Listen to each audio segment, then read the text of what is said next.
Good morning and welcome to the Daily Ramble here on Claret and Booze. My name's Gary and this is a very happy, upbeat ramble. Starting off with Ruben Amorim, latest updates, and then we'll move on to talk about, it's a final debunking. He's nearly gone, right? He's nearly gone. Go on there, go. It's a final debunking of all the nonsense. It's going to be like a comprehensive guide to debunking the nonsense around David Moyes, all right? So it might be quite a long ramble, but first of all, David Moyes is not important, so let's talk about the one that is important, and that's Ruben Amorim. This is someone who, as Nick said last night, Nick was overexcited. I was overexcited as well. When I read this, I couldn't believe it. I still kind of don't, but at the same time, it's clear that things are moving on and we're setting the bar quite high. It's also clear that he was top of Timmy Stighton's list. And it looks like we've made him an offer, which is... It makes the offer, or I don't know whether he's made an offer by Liverpool, but what they're saying is numbers that were discussed with Liverpool, this dwarfs what he was offered there. Also, let's not forget, when he first went to Sporting, he ditched 6 of the first team and bought 3 youth players. You know, because that's how he operates. He loves youth players. What better source of youth players, youth talent are you going to get than the Academy of Football? Even though David Moyes wouldn't fucking hear that and Sullivan wouldn't either. But what the hell?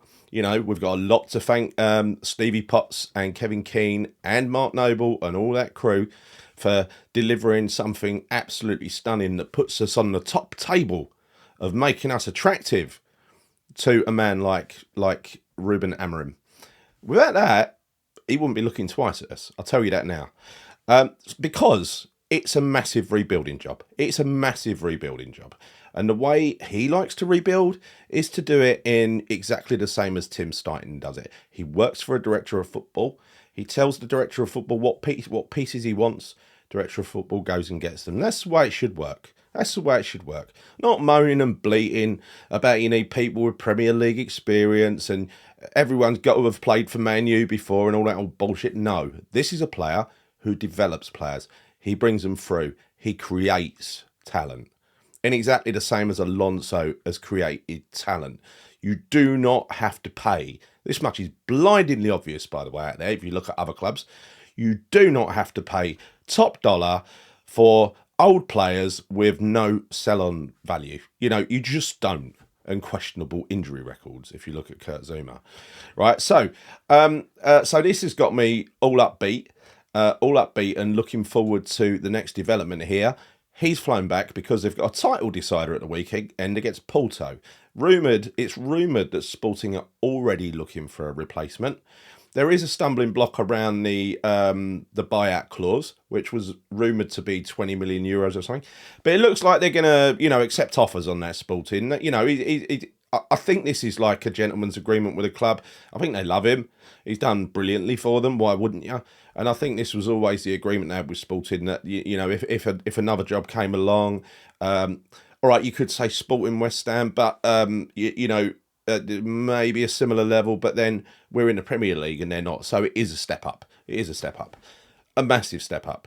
And I've got to be honest, if I was, when I was talking about Liverpool and Tim Stighton earlier in the season, saying, oh, he could go there and everything else, I was inclined to think that if you're the likes of Tim Stighton and you want to run a project and you want to grow something and be seen as the person that grew it, then Liverpool ain't the place to go, is it really?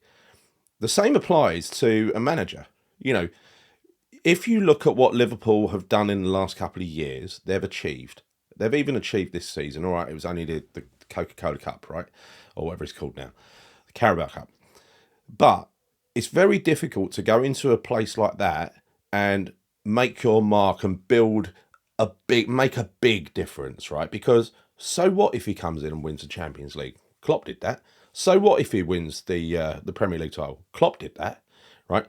Whereas with us, we've literally only won in 43 years the third-tier European trophy in the Conference League. That's all we've won. We're serial underachievers. But at the same time, and I like to think this anyway, right? And that is, when we went to Prague, the biggest thing I took from Prague, apart from it being a marvellous night and seeing all friends and everything else, the biggest thing I took from Prague was I always believed West Ham was a big club, but I don't think even I realised how big until I saw the number of people in Prague and those who were just literally travelling out there to either go in the fan zone or go to a club and watch it on a big screen.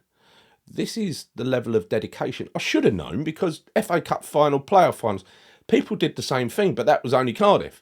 This was, order of magnitude bigger than that in terms of numbers. It was vast. And then we won it. And then the following day, the club decided, we'll do the fucking parade the following day. We were still travelling back. And yet look at all the people on the streets, right?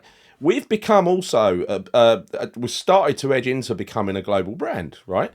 So look, in respect of how the club's grown, I hate the fact that we left the old stadium, but we left the old stadium for a reason, and that was to go up a level, right? That is it. That was the sales pitch. You want to see West Ham playing in regular European football, blah blah blah, and we have played regular European football. But I'll come to that. That is not another level to me, right?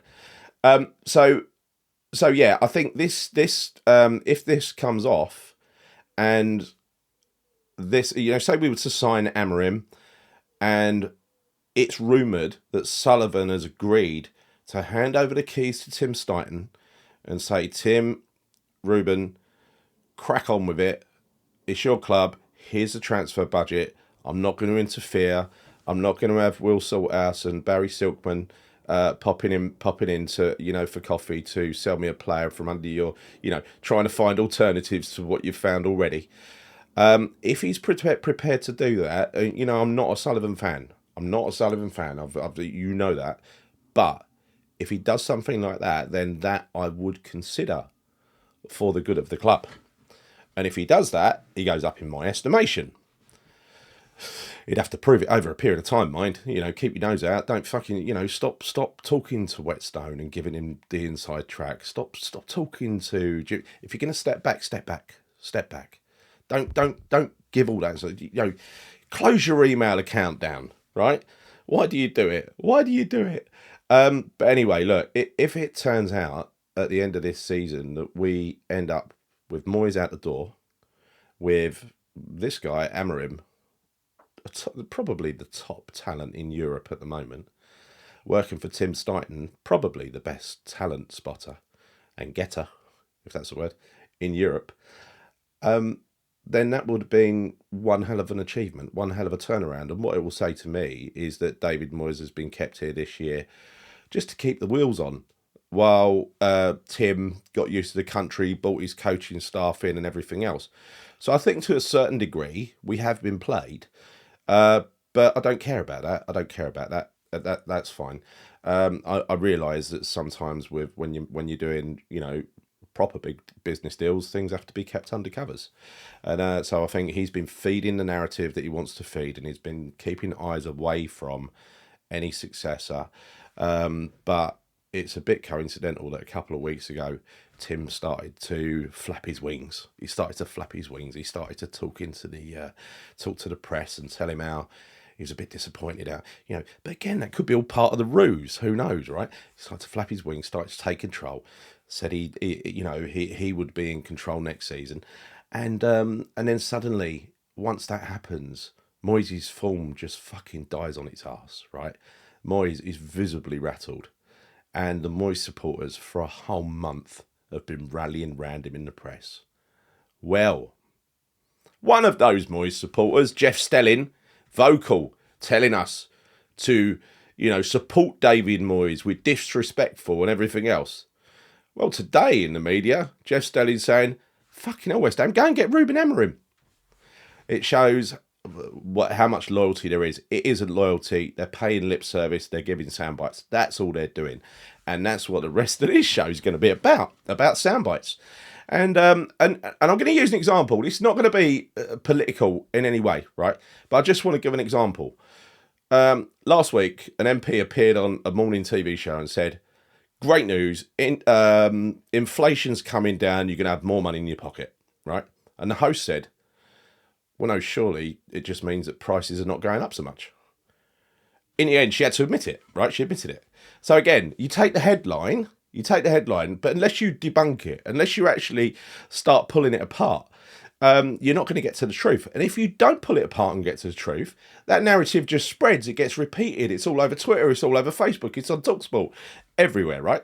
So well done to that TV host last week. I want to see more of that. But let's talk about specifically the David Moyes bullshit, right? Because there's been a lot of it, let's face it. And those of us that have wanted him out since the World Cup last summer, and I still stand by it, any decent manager could have won that trophy. Any decent manager would have definitely got to the final because it was pretty much a walkover. AZ Alkmaar were by far the toughest opponents. So it's all a case of, could the other manager, would he come in and play a low block and rely on a 90th minute bit of genius from Paqueta and Bowen? Listen, I'm glad it turned out that way. It's nothing better than winning a cup final in the last minute. I know that now, and being there.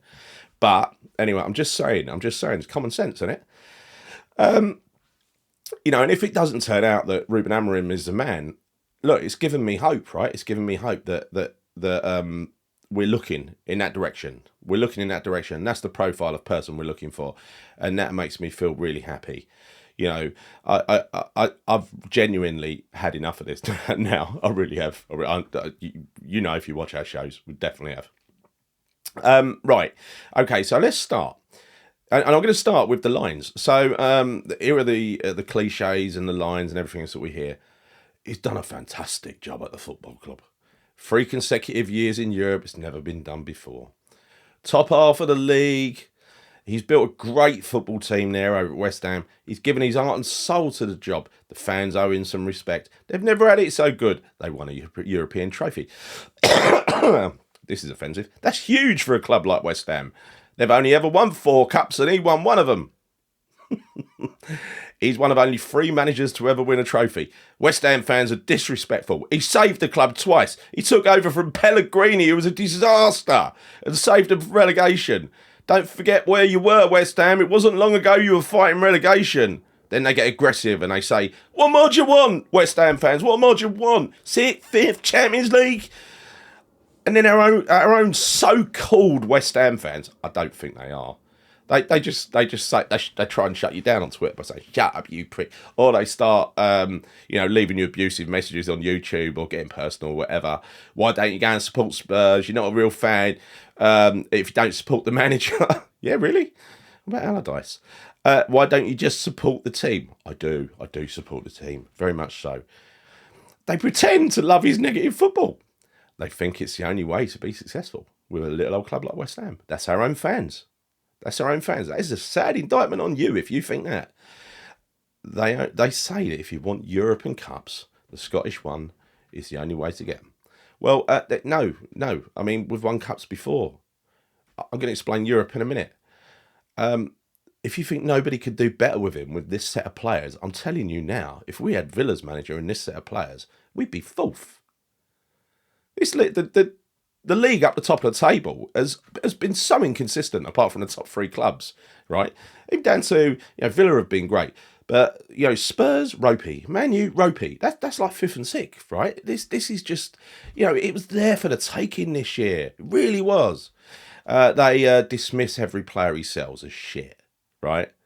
Fornals, Haller, Felipe Anderson, who's about to move for 35 million, Scamacca, who knocked Liverpool out of the cup. They're all shit, apparently.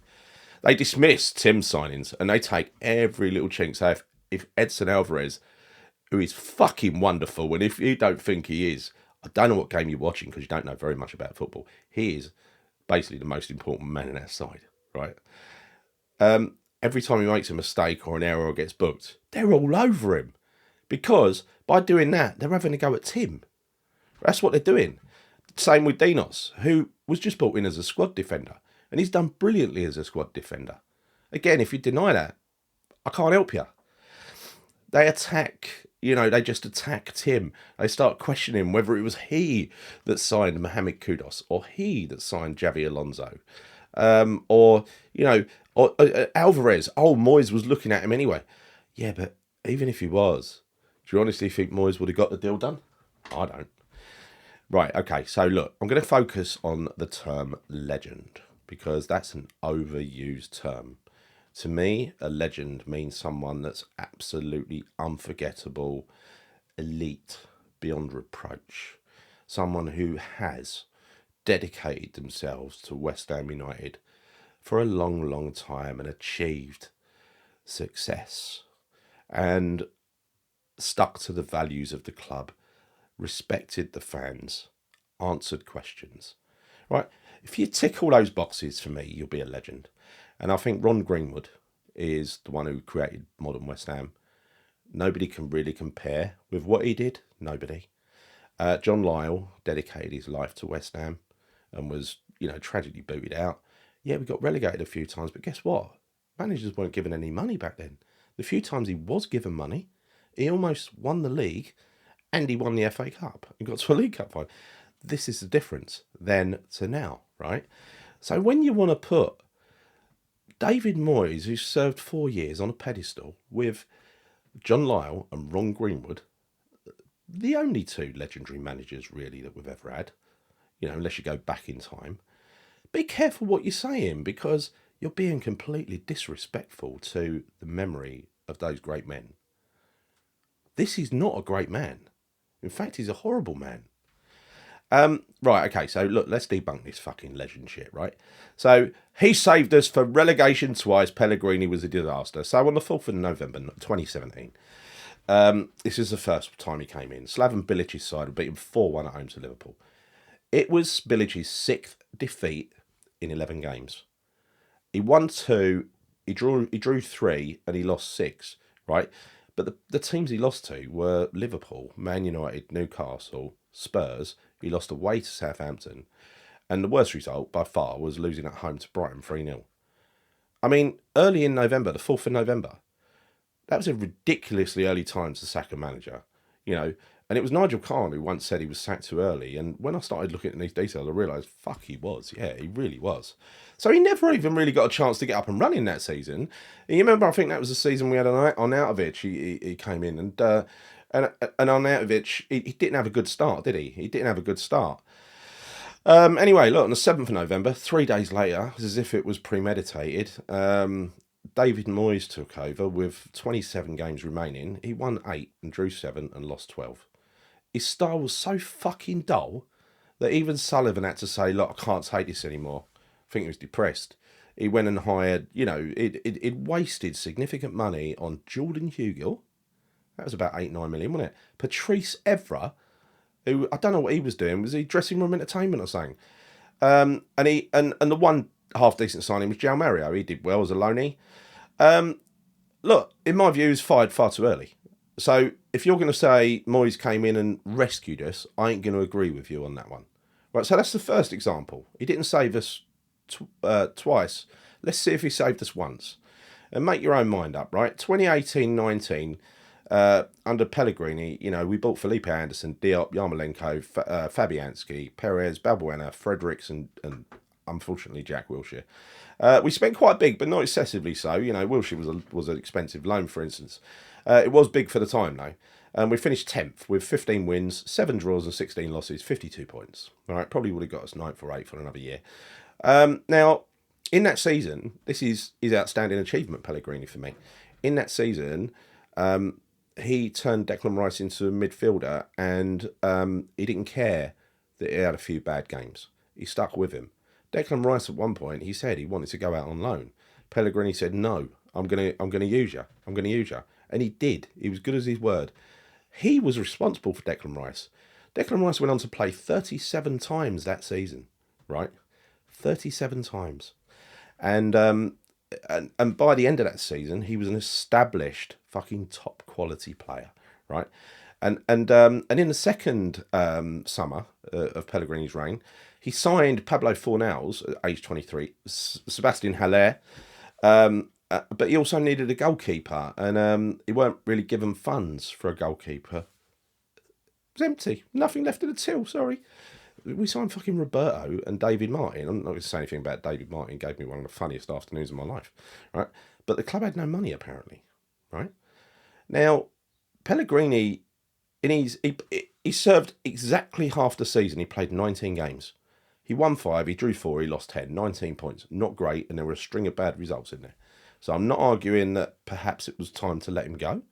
What I'm saying is, perhaps it wasn't the magic of David Moyes that was the only person who could have survived this so difficult challenge.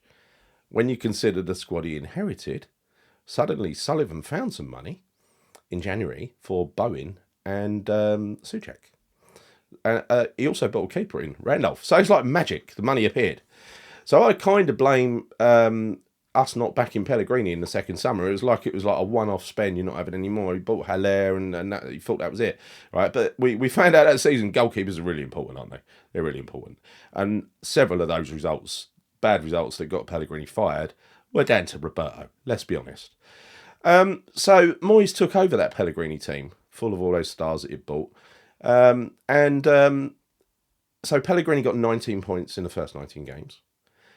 Plus, if you add Bowen and Souček and Randolph into the side, Moyes got 20 points from the next 19 games. One more point. Is that outstanding? Is that brilliant? Did he save us? When has a team ever been fucking relegated in December or going back to Bilic in November anyway? Right? So did he save us? Like fuck he did, in my mind. 0 out of 2. He didn't save us twice. Stop saying it. 3 top 10 finishes. Now, this is where they're extrapolating this season out and expecting us to finish top 10. I don't think it's going to happen personally, but we might sneak 10th. You never know. But anyway, the first top 10 finish was 6th, and it was in COVID season. And I've had this argument with people before where they say, you can only play what's in front of you, COVID season, the same as any other season.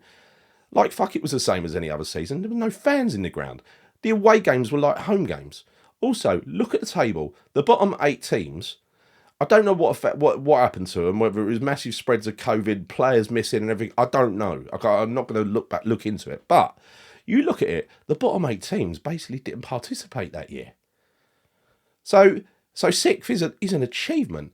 But it's an achievement with 8 teams not participating, and it's in empty stadiums, right? And it's with Lingard, who he signed, on top of what he already had from Pellegrini, plus Bowen, plus Souček. So look, it was a good result. I won't say it's great. I'd say it's a good achievement. Bit of luck in there as well that we weren't taken out with COVID loads of times, right? So look, that got us into Europe. The next top 10 finish, I'd say, was a bad top 10 finish. It was 7th, when we could have finished higher that Europa League season, where he fucked it in the January. He fucked the Europa League and the league, and we end up scraping 7th. So I'd say that's a bad 7th, right? Considering the talent he had. So, and then, this season, we'll see. But you can't go out there saying 3 top 10 finishes as if it's been a cakewalk and it's been normal seasons, because it ain't been. It hasn't been. If you look at the third boast, so that's 2 things I've rejected so far, right? Just keeping up. Most successful season ever. Someone actually tweeted this yesterday. No, it was the most successful half season, wasn't it? And I think it was 1 game more successful than Sam Allardyce. And back at the beginning of the season, I did predict this outcome. I said it'd be great in the first half, and then he'll find out he's going, and it'll just fucking die. That's exactly what's happened, right? So it's not our most successful season ever. In fact, if you want to offset it, the second half of the season is one of our worst ever, right? He's built a great team. All right, okay. All right, let's have a look. Now, what he inherited, right, was Felipe Anderson, Antonio, Balbuena. He bought Jared Bowen. It's what he had originally, right? Connor Coventry, Aaron Cresswell, a much younger version. Issa Diop, who was all right when he came in, got to be honest. Fabianski, Fornals, Fredericks, Sebastian Haller, Javier Hernandez, Nathan Holland, Ben Johnson, Manuel Lanzini, David Martin, Arthur Masuaku, Jeremy Ngakia, Mark Noble, Angelo Ogbonna, a younger version, Darren Randolph, Declan Rice, Carlos Sanchez, Robert Snodgrass, Thomas Souček, Jack Wilshere, Andrei Yarmolenko, Pablo Zabaleta. Now, to me, that sounds like a fucking good team. Squad, right? Let's see what he's built. So that's what he had. He brought in 2 of them, right, in that list. That was Souček and Bowen, and Randolph 3. But let's look at where we are now. I couldn't believe it when I was looking at this earlier. I really couldn't. Let's look at where we are now, or what we're likely to have left at the end of the season when he leaves. We're likely to have Fabianski, Areola, and Trott, maybe Anang as well. So we're covered on the goalkeeping front for now.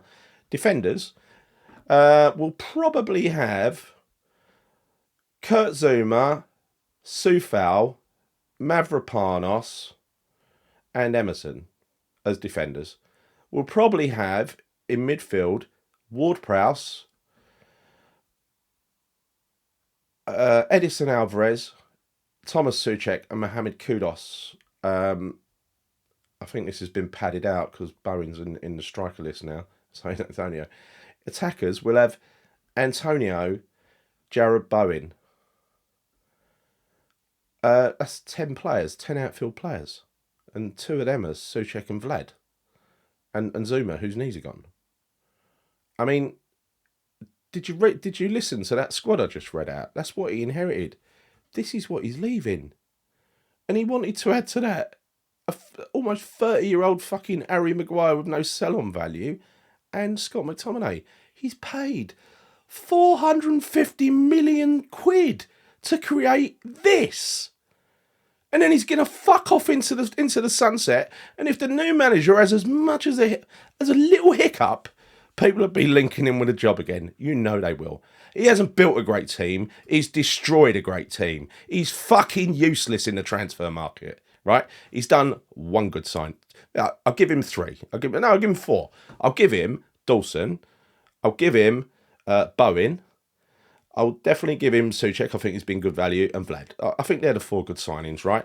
And what's the common denominator there, right? Vlad and Dawson, very, very cheap. Bowen didn't cost very much. It was a gamble, and neither did the other one. Neither did Souček. But when you give him big money, he don't know what to fucking do with it. He wastes it like a drunken sailor. So that's because he's limited, you see. Right, 3 European qualifications. We're on to number 5. 3 European qualifications. I've said that already, right? First season was COVID. It was COVID assisted, right? The second season was 7th, and that year 7th for only the second time ever got you into the European Conference League. This new trophy they'd invented, right? And then we finished 14th and won the Conference League, the tournament that we're favourites in. Not demeaning it, just saying we were. It's a fact. So COVID.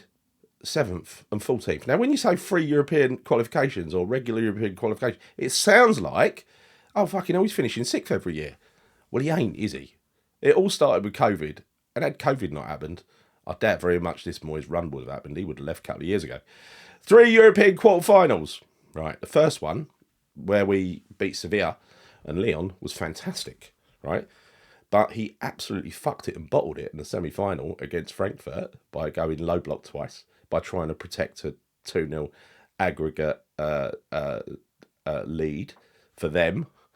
And he fucked it as well by running the players into the ground exactly like he's done this year and like he does every year, because he doesn't care about the players. Doesn't care, right? So 3 European quarterfinals. Last season, had we not got to the quarterfinal of the fucking Conference League, something was up. We had to, didn't we? We didn't get a hard game till the semi-final. Well, hard game, mediocre game till the semi-final. Ghent was a quarter-final. It was the toughest game up to the quarter-final, right? Up until then, it had been fucking, I don't know, can't remember, Larnaca, right? A very poor Anderlecht. I mean, look, these teams are they're not in the same class as us now. We're leagues apart, literally. Now, and this season, look at who we played to get to the quarter-final of the Europa League. Not being funny, we played Freiburg 4 times. We lost to them once. We played Olympiacos twice. We lost to them once. We played, who's the other one? Bakatopola? Fucking European Giants. That is who we beat to get to the quarterfinal. In the League Cup, we beat Lincoln City, big scalp. The one great win against Arsenal, where for some reason we went attacking and Kudus came into his own, right? But then as we fell at the first hurdle away to Liverpool, he threw the game. He got to the quarterfinal because he's got a final in it. He decided, that's my job, done, right? Same with Leverkusen. He went out there, he threw that game. You know, He tried to do the David Moyes style, like he's been trying to do all season. It was never going to work. So in my mind, he threw it. So when you start bouncing around quarterfinals and 3 European quarterfinals, look at the context, because it's a good tagline, but it doesn't stand up to scrutiny, does it?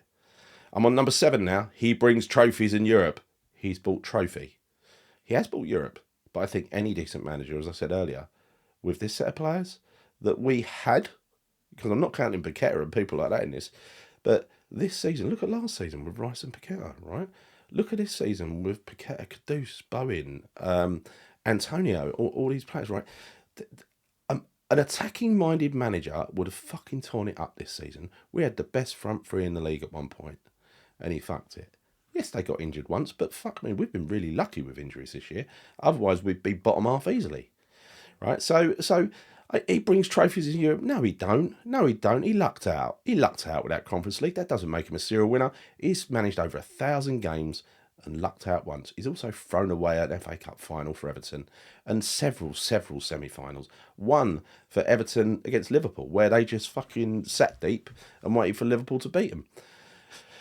Oh, there's one that I can't deny. He won a European trophy. Yes, he did. But again, I'm not playing it down, but to get to that final, we beat, Viborg, Larnaca, Ghent, AZ Alkmaar. The thing to be proud of there was the final. But it was really a free pass to the final, if you're being honest with yourself. Maybe I'll give you Alkmaar away with 4 nows, but I can't.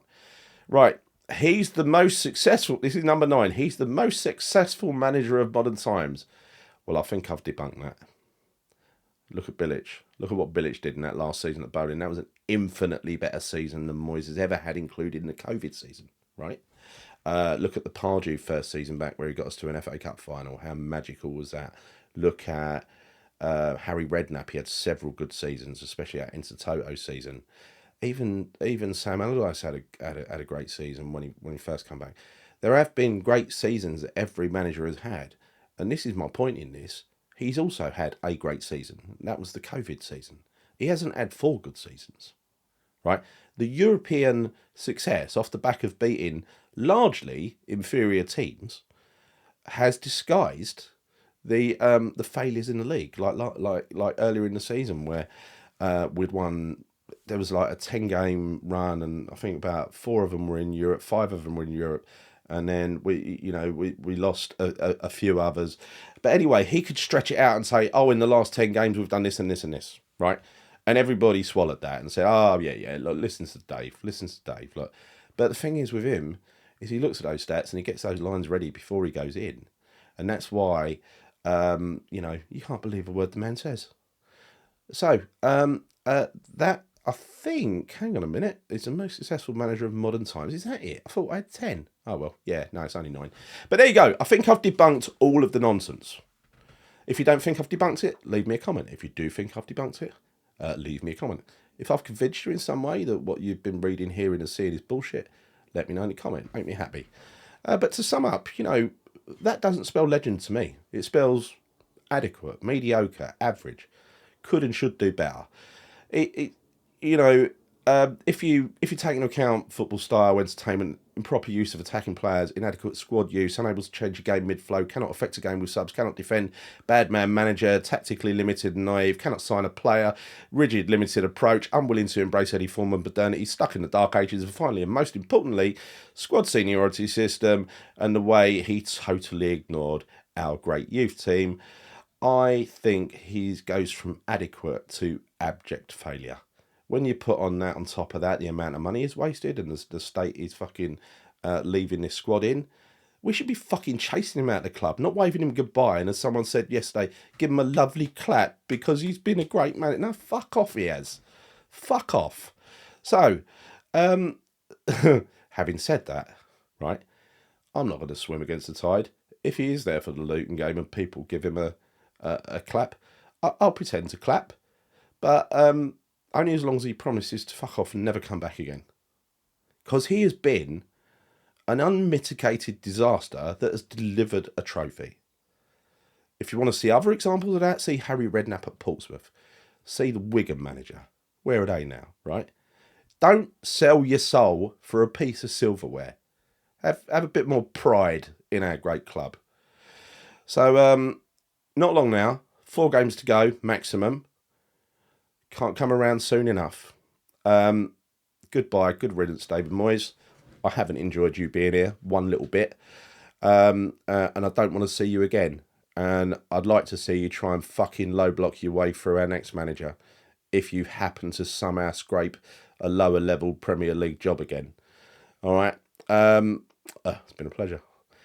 That's it. Very long ramble. Sorry about that. I did ramble quite a lot. Hope you enjoyed it. If you did, please give the video a like, hit the bell notification icon, and subscribe to the channel here on Claret and Booze. We'll keep you up to date as things change. Until next time, see you soon. Come on, you irons.